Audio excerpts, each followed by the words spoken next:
আসসালামু আলাইকুম সম্মানিত দর্শক, সকলকে ইউনুস এগ্রোর পক্ষ থেকে স্বাগতম। তো সবাই দেখতে পাচ্ছেন আমার স্মার্ট কৃষির প্রজেক্ট। আমার এই প্রজেক্টের বয়স আজকে 38 দিন। আর এই প্রজেক্টের শশা গাছের জাতের নাম হচ্ছে বাংলা সিডসের, এগুলো হচ্ছে জাইন কুইন। তো সবাই দেখতে পাচ্ছেন আমার প্রজেক্টের আপডেট। তো আমার এই প্রজেক্টে কিছুদিন আগে একটা অনেক বড় সমস্যা দেখা দিয়েছিল। তো ওই সমস্যাটা হচ্ছে ডাউনি মিলডিউ। এই যে সবাই দেখতে পাচ্ছেন পাতাগুলো হলুদ হলুদ ভাব হয়ে গিয়েছিল। তো আমি এই ডাউনি মিলডিউর জন্য কপাল স্প্রে করেছিলাম। তো 3 দিন পর আবার কেব্রিও টপ স্প্রে করেছিলাম। তো আলহামদুলিল্লাহ এখন মোটামুটি ডাউনি মুক্ত আমার গাছগুলো। এই যে সবাই দেখতে পাচ্ছেন জাইন কুইনের ফলন, এই যে। তো এখন আমার প্রজেক্টের আপডেট এইটা। আর ওই পাশে আমার প্রজেক্টে থিরিয়াস কোম্পানির কুলফি রয়েছে। আর আমার এই প্রজেক্টের জমির পরিমাণ হচ্ছে 24 শতাংশ। আমার এই 24 শতাংশ জমির ভিতরে এই পাশটাতে 3টা জাত লাগানো হয়েছিল। 3টা জাতের ভিতরে এই পাশের এগুলো হচ্ছে তামিম প্লাস। তো সবাই দেখতে পাচ্ছেন আলহামদুলিল্লাহ তামিম প্লাসেরও ফলন মোটামুটি আসতেছে। এই যে দেখতে পাচ্ছেন শশা, এই যে আলহামদুলিল্লাহ প্রত্যেকটা গাছেই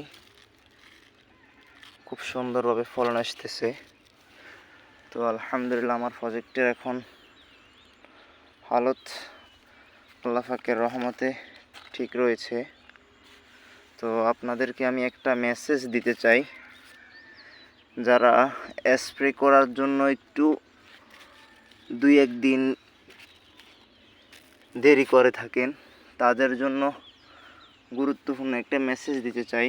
আমি আসলে আমার প্রজেক্টে ডাউনি আসার কথা ছিল না আমার জানা মতে, কিন্তু আমি 5 থেকে 6 দিনের মতো লেট করে ফেলেছিলাম, আর একটু বেশি হবে হয়তো।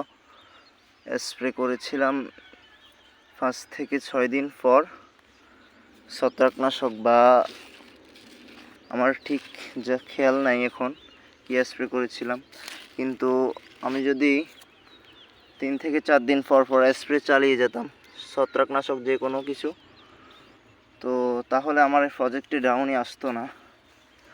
আর আমি নিয়মিত এখন দিয়ে থাকি কপাল আর হচ্ছে সুইচ, মাঝে মধ্যে আবার কেব্রিও টপটাও স্প্রে করে থাকি। তো আলহামদুলিল্লাহ এখন আমার প্রজেক্টের আপডেট অনেক ভালো রয়েছে। এই যে দেখতে পাচ্ছেন গাছগুলো। আর আপনাদেরকে আমি আমার প্রজেক্টের সম্পূর্ণ ভিউটা একটু দেখাই। এই যে সবাই দেখতে পাচ্ছেন,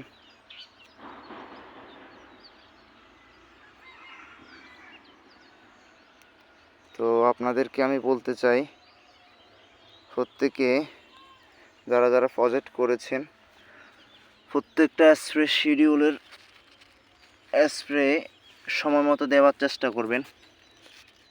আপনার যদি 3 থেকে 4 দিন দেরি হয়ে যায় তাহলে দেখা যায় যে কোনো একটা রোগ চলে আসে প্রজেক্টে। তো অন্তত মিনিমাম আপনারা প্রতি 4 দিন পর পর স্প্রে করার চেষ্টা করবেন, তাহলে আশা করি আপনার প্রজেক্টে রোগ ব্যাধি আসবে না। এই যে দেখতে পাচ্ছেন শশা, এই যে প্রত্যেকটা গিটে গিটে শশা, এগুলো হচ্ছে তামিম প্লাস। এই যে আরেকটা গাছ দেখুন, আলহামদুলিল্লাহ আল্লাহ পাকের নিয়ামত। এই যে দেখতে পাচ্ছেন 1টা 2টা 3টা, ওই যে 4টা, এই যে 5টা 6টা 7টা 8টা,